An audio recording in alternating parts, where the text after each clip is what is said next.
My name is Manas, and I work at the Intangible Cultural Heritage Division at INTACH. So I'm hoping that all of you are having a nice Sunday morning, and we'll be talking about what is intangible cultural heritage and how do we document it at our work. How you can start thinking about documenting ICH on your own. So this is the formal definition of intangible cultural heritage, which encompasses traditions, expressions, knowledge, and skills passed down through generations. It includes oral traditions, performing arts, rituals, and social practices, fostering cultural diversity and identity. I see it is vital for intercultural dialogue, social cohesion, and preserving the collective heritage of humanity. So, simply put, ICH could be understood as living heritage. These would be the value systems, beliefs, oral traditions, performing arts, craft knowledge systems, all these things that we have, in our own families and communities, passing down through generations, and they were recognized formally as intangible cultural heritage in the convention, 2016 UNESCO Convention on Safeguarding Intangible Cultural Heritage. So, it's like all the festivals that we celebrate at our home, the value systems that we as- subscribe to, or even the cuisine, like what we pass down from generations, what we eat. It has a deep cultural history, and it's deeply rooted with our and connected with our identity. So there are some characteristics of intangible cultural heritage. It's contemporary and traditional.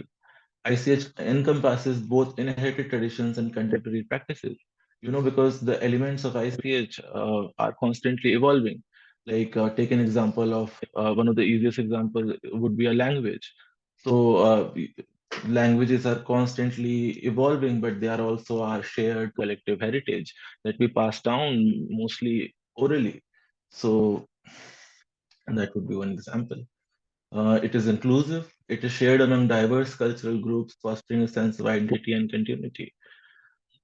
It's very important, like the question of what heritage is to be documented, what needs to be preserved. Uh, so usually, the framework that we work with is that it has to be inclusive, that it has to showcase the myriad fabric of our cultural society, context of our society, and for that we have to focus on things that are firstly endangered, our cultural practices and traditions of marginalized communities as well as dominant communities. So we take a balanced approach and we try to be inclusive when we are documenting ICH. It has to be representative and community based. ICH thrives within communities, relying on recognition and transmission by those who practice it. If you can see, there's a map here which includes all the elements of intangible cultural heritage uh, that has been added to the UNESCO list of ICH throughout the years. Yeah. So, what do we document? We document living traditions and practices, focus on the everyday customs, rituals, and social practices that define a community's identity. This could include traditional knowledge systems, performance arts, storytelling, festivals, and foodways, oral traditions, and indigenous knowledge. Document the narratives, songs, languages, and skills passed down through generations. This includes knowledge about medicinal plants, agricultural practices, and traditional crafts techniques, expressions of creativity, capture artistic expressions like music, dance, drama, visual arts, and storytelling that showcase the community's unique identity and creativity, social cohesion and meaning. We explore how these intangible expressions contribute to social cohesion within communities and how they could continue to hold social meaning and relevance in today's world. So, at the end of my presentation, I would be showing a small audiovisual documentation that our division has done, and we will be able to talk about this more then. Here's a recent image of A woman preparing curry using a traditional vessel, which is known as charwa. As I'm working on a food documentation project currently, this is from the recent fieldwork from Bundelkhand in UP. Here are some, photographs so that you can get an idea of what we are about. So, on your top left corner, there is Muhammad Mustaqim, the last kuppi maker, little bottle to store itra in Kannauj. So, Kannauj is a cultural center in North India and also a center of uh, the production of large production of itra and scents and perfumes. So, in traditionally, a leather kuppi or a vessel was made so that it would contain the fragrance and it has to be waterproof. So this is the last cookie maker left in Kannauj, and it's important to document these stories and these peoples who were at once thriving in a vibrant ecosystem. There's a Venidan and Triveni Sangam. Here we also ICH and elements of ICH have also been formalized and are being documented and displayed in formal spaces such as museums. So we were working on this Gond History and Culture Museum in Jabalpur, Madhya Pradesh. And these are some photos from our research work there. And if you can see on your left, there is a ladder which is known as Sarag Naseni. And the popular belief is that you ascend to heaven from that ladder. So of the Gond tribes. And this another images of the Moti Mahal at Ramnagar, which was actually built by a Gond king, which are now considered to be tribes, tribals. Okay, so how we document.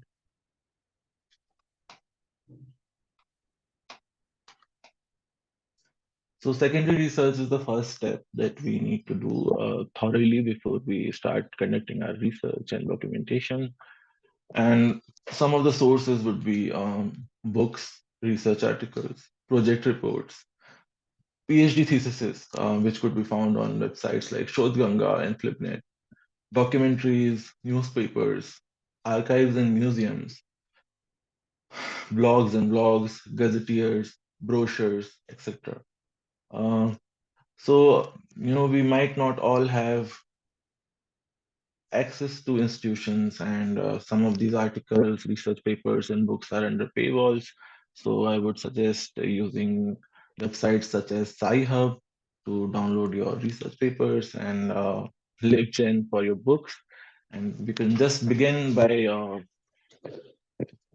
looking at all these sources and synthesizing the data that you get so that you can get an idea of what you have to do.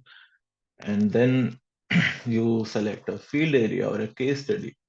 So, what is it that you want to document for yourself? If it is first, you have to look for convenience and accessibility, the place, the area where you want to go and research something, or even in your own areas, from your own cities and homes.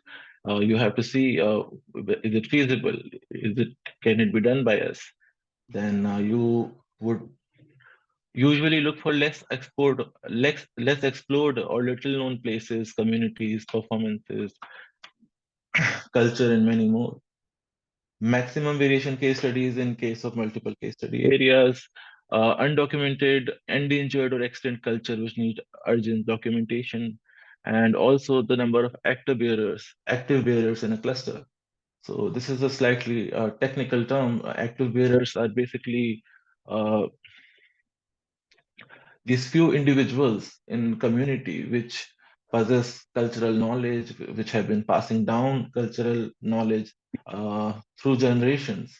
And we all have these uh, elderly people and shamans and whoever who are actually possessing a lot of knowledge, cultural knowledge. So we usually try to identify how many active bearers are there in a location that can be interviewed and documented. So once you have done your secondary research, you have selected your field area or a case study.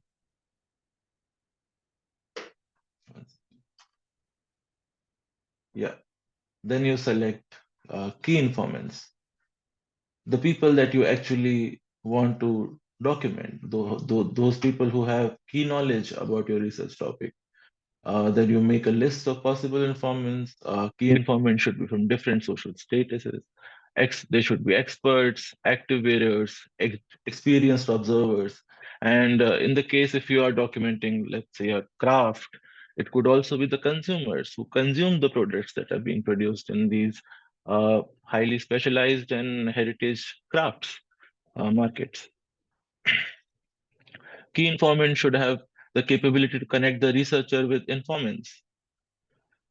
So this is one of the methods that is very useful for all of us when we are documenting ICH, which is known as snowball sampling, where you contact a few individuals and then you, sorry, and from then on you start getting more connections. Who else can you document that are these are the connections that are made through our informants. So if we are able to increase the number of people just by documenting 4 or 5 people and then going to the next, that is how we are able to have a diverse data set. Another important thing when we are documenting intangible cultural heritage is you need to have a template, a questionnaire. It is a roadmap or a structural guide to conduct an interview.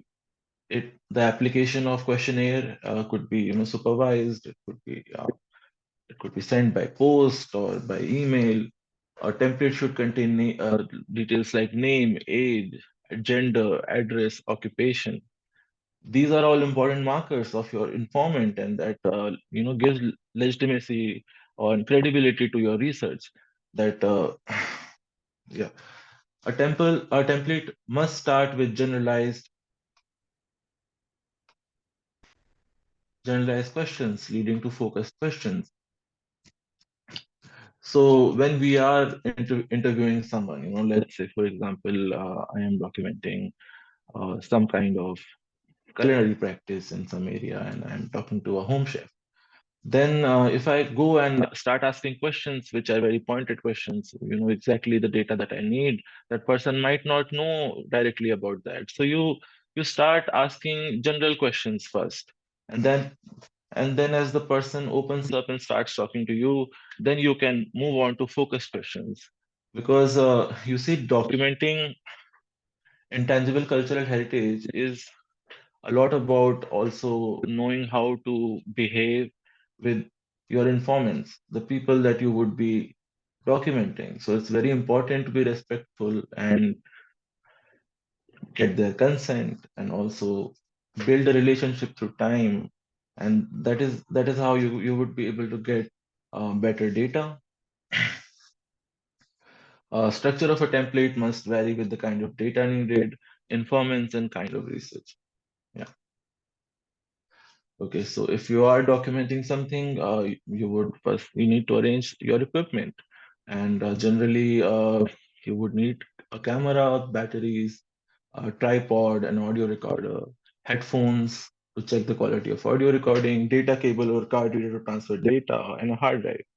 So, I mean, like if you are doing self-documentation and if you are looking to document something of your own, it's okay if you do not have all these equipments. A phone could be a good place to start, and you could use the microphone as well for recording. Phone microphone for your interviews. But there has to be a safe space where you can store your data. So that is something that needs to be taken seriously, because you easily lose data over time. Yeah.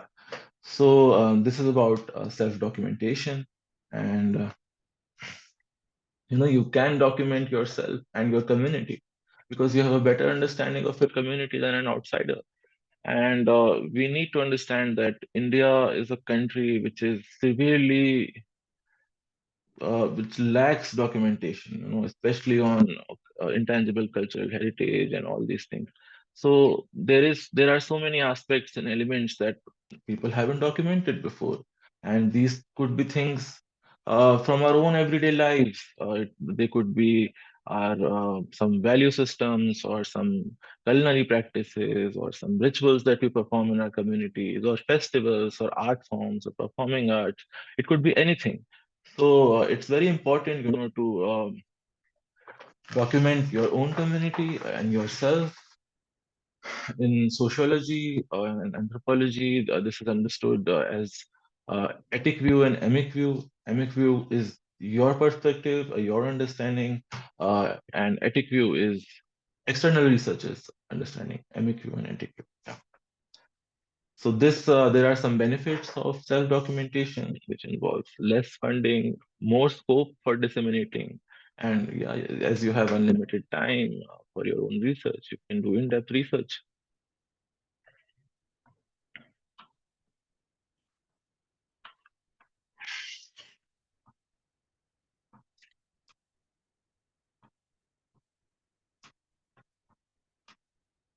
Yes, sir.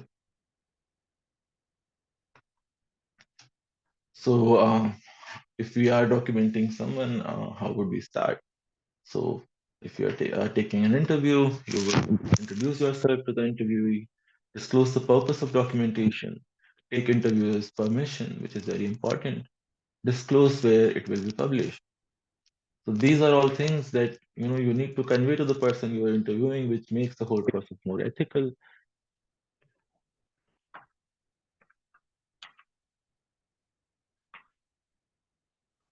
And as you're going through your documentation process, you would obviously be making observations.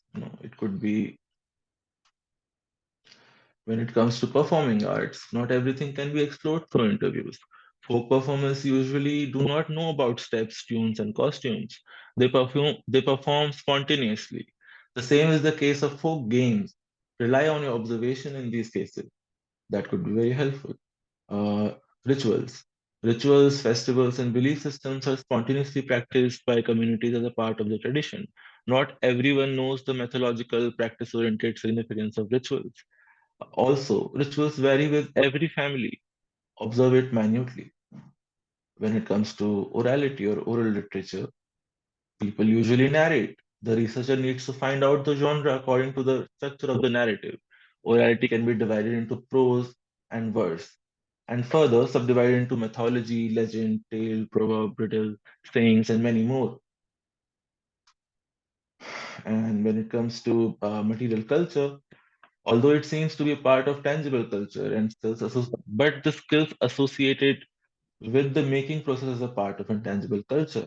So, for example, take an example of the kuppy maker. So, although what he is producing is a tangible craft, the knowledge that goes in the whole process of creating that one object is passed down orally through generations and experience and observation of inside the household or the workshop. So that is something that could be researched and documented as intangible cultural heritage.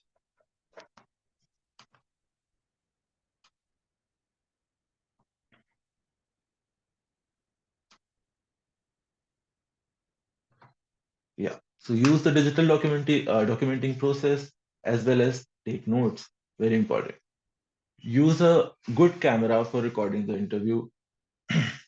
If your deliverables demand photographs, take photos of informants as well as anything relevant. Use the tripod to avoid shaking of video. Now there are tripods for the phones as well. Uh, Use the proper source of light. This is very important. So even if you're recording on a phone or a DSLR, it's very important when you're taking an interview that you're at a quiet place where there's not too much of noise and the light is appropriate. You're at a right time, because if the light is too much, the face of the informant would be overexposed, and if the light is too less, it would be underexposed. So usually, we obviously don't go in field carrying artificial lighting, so we have to make use of natural lighting. So as you go through it, you will understand how to use natural lighting to your advantage and at what angles to place your informants. Uh, Keep your audio recorder closer to the interviewee. Sorry. Check the lapel pin before taking the interview. Avoid noise. So usually, like if you are in a crowded area, let's say you're documenting something in Chandni Chowk or any busy market, it's very difficult to actually record anything because there's so much noise around that your microphone will pick up and nothing will be there on your interview. So you and at those times you need to talk to your informant and ask them to go and sit at some quiet place where there's not too much noise, and then you can actually sit down and document them. One second.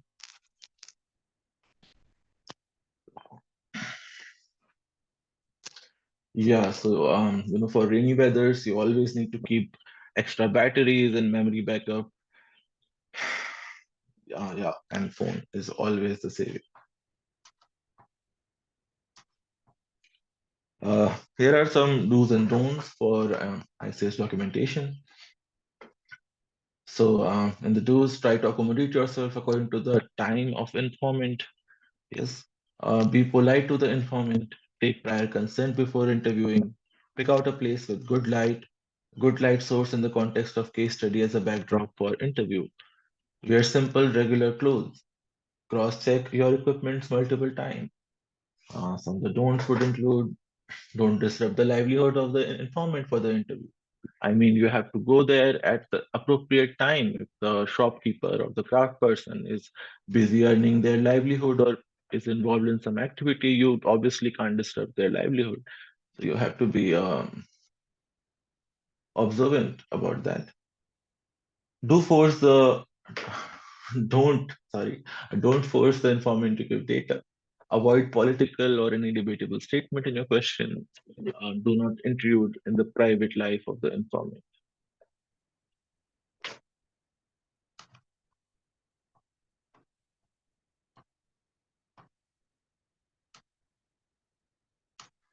Okay.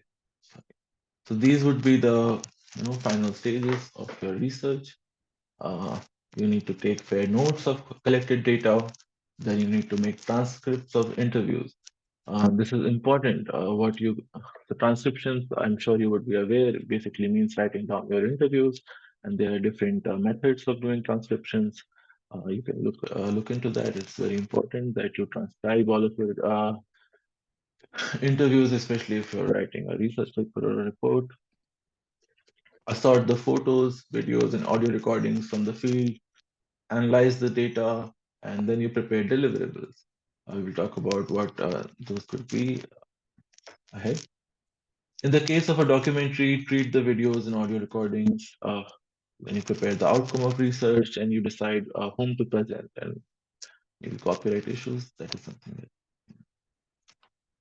you can worry about on later stages. Yeah. So when we are working in the field of ICH, here are some of the deliverables that we can prepare. These could be reports. These are mostly assimilation of factual data and evidential photographs with charts to analyze the data, written tightly in the form of research documentation. Research writing for documentation can be used for policy making and further research. It is inaccessible to a wide group of readers. Proper referencing is must. Uh, for you can also be writing your own books or be writing or working on a book project with it for a publisher or something.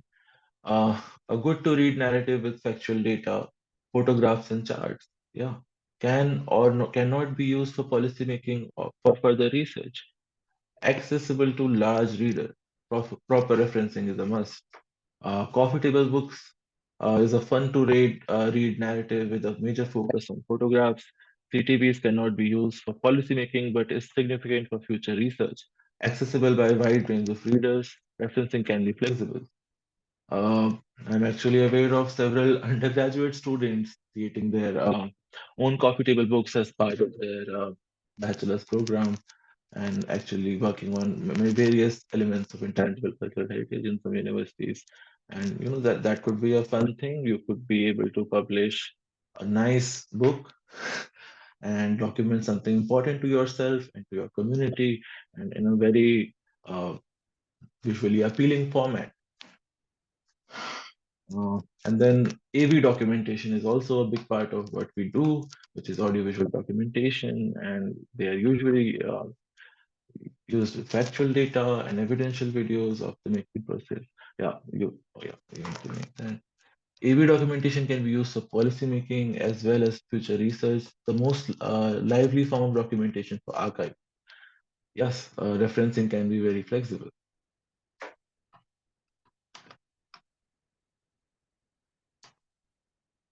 Yeah, once you're done with your deliverables, who can you present to? Who can you present these to? These would be international bodies, central government bodies, museums, NGOs, and NPOs. And above all, document for yourself. Submit it as a project to grab stakeholders' attention. Mail your report to the concerned authority. Create your own ICH YouTube channel and Instagram page to give your own context more visibility and appreciation that it deserves. Okay, what could be some of the challenges when you are conducting this kind of research? It could be difficulties in understanding the vernacular terminologies, analyzing versions and performance, translating and writing narrative, documenting the shape and size, unavailability of respondents to fill the data gap. Uh, that is a very common issue when you are conducting your research.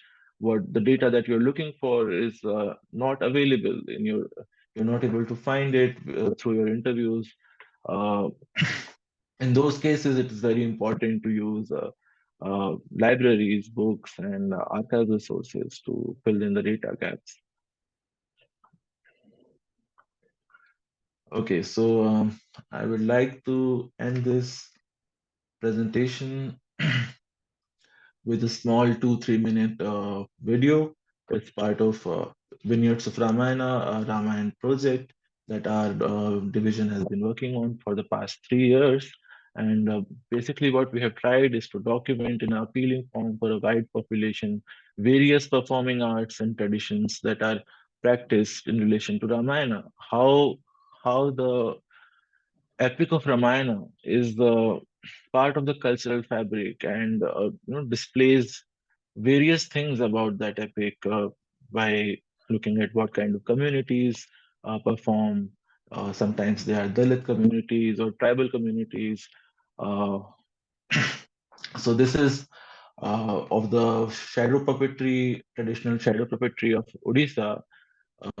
And I hope you have a fun time. Let me know if the voice is coming and you can hear it. Yes.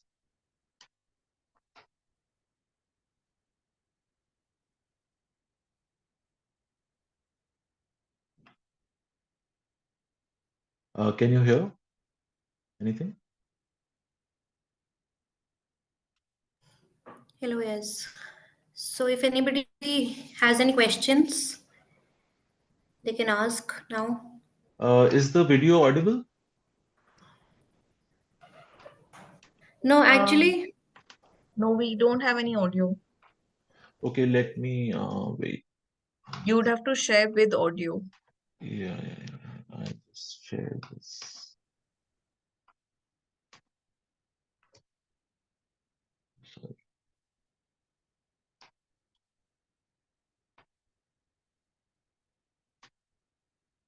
Share sound. Yes.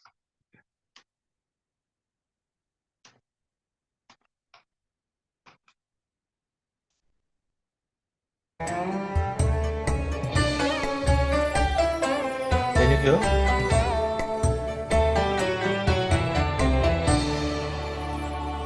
Is it audible now?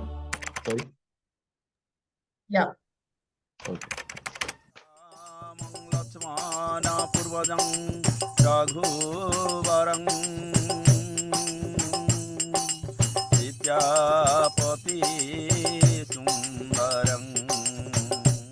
Rabansha is the name of the shadow puppet play of Odisha.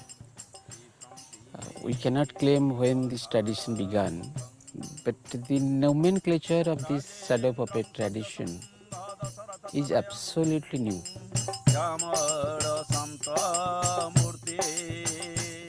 Ravana ଛାୟା ଏକ ପ୍ରାଚୀନ କଳା।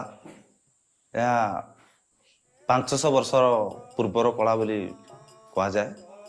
ଏହାକୁ ସ୍ୱର୍ଗତ ଗୁରୁ କାଠିନନ୍ଦ ଦାସ ଏହାର ପ୍ରତିଷ୍ଠାତା ଥିଲେ। ଏବଂ ତାଙ୍କ ମୃତ୍ୟୁ ପରେ ତାଙ୍କର ବରିଷ୍ଠ ପଟ ଶିଷ୍ୟ ସ୍ୱର୍ଗତ ଗୁରୁ କଲଚରଣ ସାହୁ ଏବଂ ବର୍ତ୍ତମାନ ଗୁରୁ ଶ୍ରୀ ଖଗେଶ୍ୱର ପ୍ରଧାନ ଏହାର ଦାୟିତ୍ୱ ନେଉଛନ୍ତି।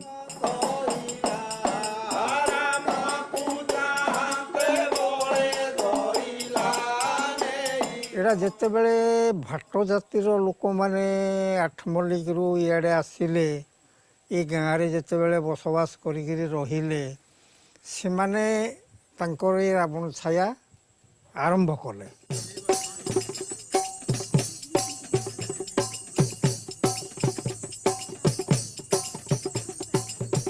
ସେମାନେ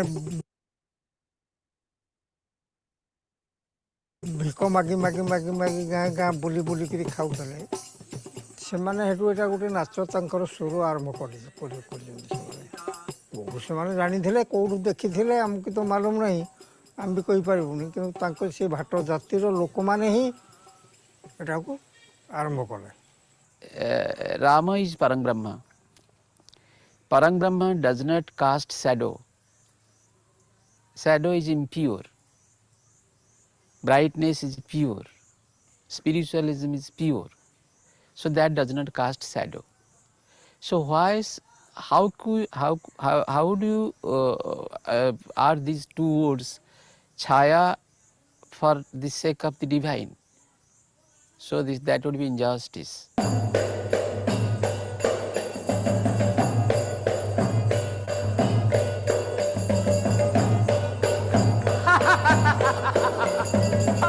ମୁଖ୍ୟ ଚରିତ୍ର ହେଉଛନ୍ତି ରାବଣ ଏବଂ ରାମଚନ୍ଦ୍ର। ରାମଚନ୍ଦ୍ର ଯେହେତୁ ଦେବପୁରୁଷ, ତାଙ୍କର ଛାୟା ନାହିଁ, ତେଣୁକରି ଆମର ଅନ୍ୟତମ ମୁଖ୍ୟ ଚରିତ୍ର ରାବଣଙ୍କ ନାମ ଅନୁସାରେ ହିଁ ଏହି ଛାୟା ନୃତ୍ୟର ନାମ ରାବଣ ଛାୟା ରଖାଯାଇଛି। ହେମନ୍ତ ବୋଲି ସଂଗ୍ରାମ କଲା ରାବଣ ହିଁ ଅନେକ ଯୁଜିଲା ରଥ ଭାଙ୍ଗିଣ ଅଶ୍ବ ସାରଥି ମାରିଣ ସେ ହାକା ନିଲାରି କଣ୍ଡି ଚୋଡ଼ାଇ।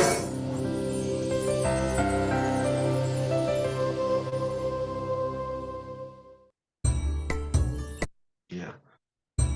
So,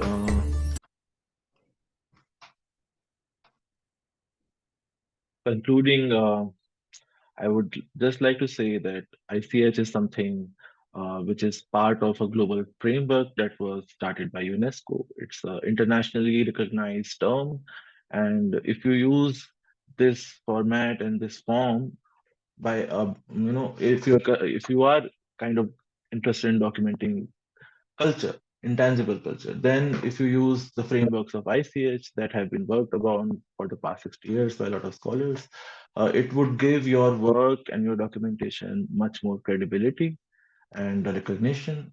So, ICH would be actually a very important tool to document yourself and your own community. Yeah, so I think that's all about it. I think I've tried to give you a brief overview of what is ICH, Intangible Cultural Heritage, and how you can begin to document it. If you have any questions, I'm available right here. Yeah.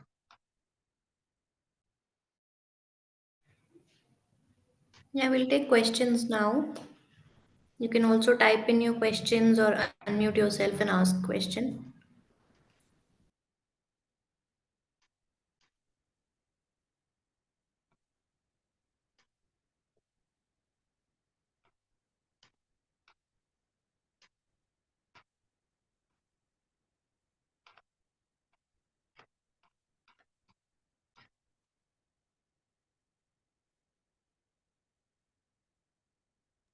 Does anyone have any questions?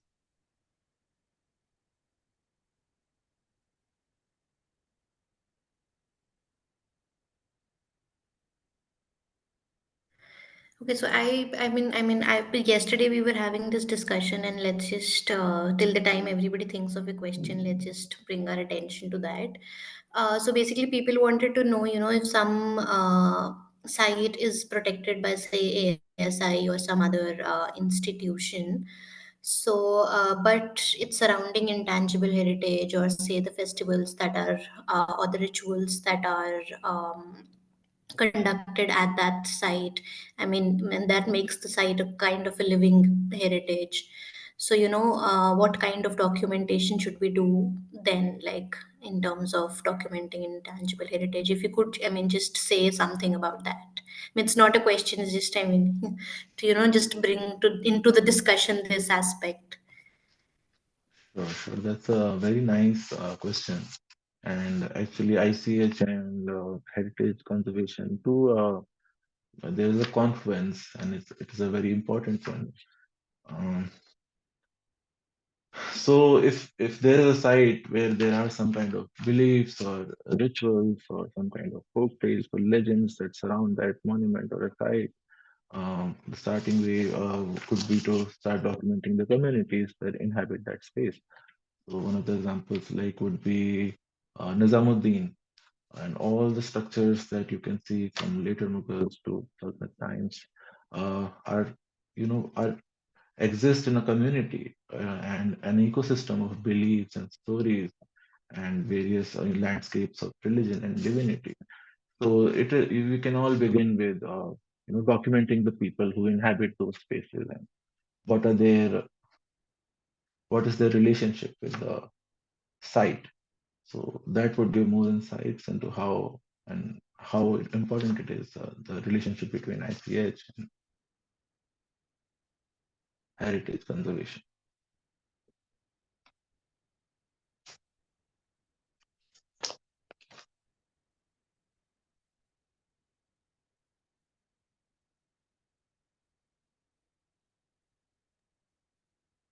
Thank you, Manas. I think that answers a lot of questions that they had related to intangible culture and built on the same site. If anyone has any questions, then we can take them up.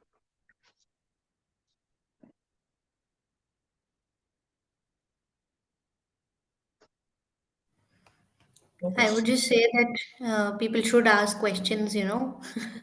because we don't want documentation specifically in our awards to just turn up, be only documented built heritage. So you better ask now. So, yeah. Also, I want to say, like you were talking about Nizamuddin, like, it's so difficult to put into something like documentation that the relationship that people have with, say, a site like Nizamuddin. Documenting intangible, there are no tangible aspects to this feeling. So, maybe stories that have been passed on from generations could be one aspect of it, to bring about that feeling of connection, right? Bilkul. What are some Bilkul, other ways in which, intangible festivals could be, one of the things like just 2 or 3 months ago, I think 2 months ago, there was the Sufi Basant, which coincides with Vasant Panchami. So there is a huge festival and celebration in Nizamuddin Auliya Dargah, and there are yellow flowers everywhere, and it's rooted in this legend that one of the Sufi masters was very sad, and he saw a group of women in yellow dresses and with a lot of flowers and garlands walking towards the ghat or the temple to pray to celebrate Vasant Panchami, and his heart was filled with joy. And then they started from that day on Sufi Basant, which is a syncretic festival where both Muslims and Hindus celebrate. There are many such festivals which bring people together, and also an architectural, heritage site in that context. So documenting those people, their interviews, taking their interviews and going through them could be interesting. Okay, there's a question. In case of sites like Firosha Kotla, these spaces are still in the use by public for the religious purposes. So what will be few aspects that should be considered while researching and documenting sites like these? So yeah, one of the things we learn in archaeology is that uh, sites have multiple uses and they evolve over time. So a medieval site like Firosha Kotla could be very old, and its history might be stretching from thousands of years, 1,000 years at least. And but how the use of that space has evolved, how the people around the community interact with that space. And so you would be looking at their belief systems. Why do they visit that space? Why is it important for them? Uh, and that could be included in your documentation of that site, which would show the evolving use of that space by people. Yeah.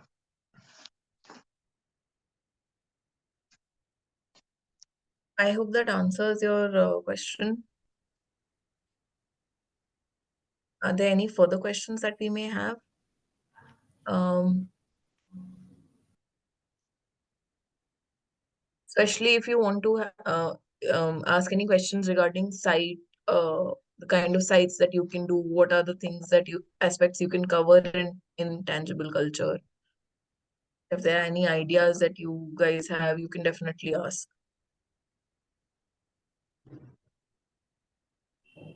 I mean, so just to add to the discussion, like if you're talking about some festival that includes flowers, that also includes natural. So you see the overlap Yeah, then. So you, I mean, whenever you are documenting, you need, I mean, when we are saying that you need to think about the site holistically with natural, built, and intangible. So this example, I mean, it's come from the discussion. We hadn't thought about it before, but it's just now from the discussion that I'm thinking that the aspect of flowers and smell into it. Uh, then I mean gets the overlap of all three, built, intangible, and natural, and that's what we want, right, at the end of the day. just like what Ria said, if you take the case of Lingaraj temple, it's a built structure. It has Mm. a historic value associated. Then there are intangible practices. It has a water system nearby. So there's a natural site as well. Also, those Right. flowers that are available at that particular temple are very peculiar. So that Mm. would also be an aspect of natural heritage that you would bring to your site. So that is Uh, what you can look at when you're trying to document the entire context. Certainly, certainly.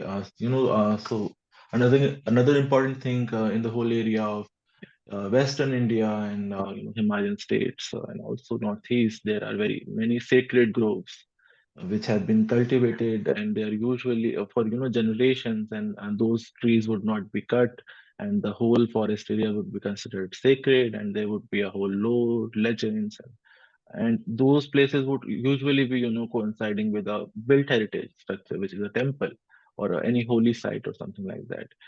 So sometimes even the grove can be sacred. This is the Yes. way all these domains coincide many times in this country.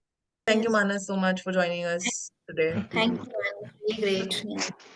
Good Thank discussion. you.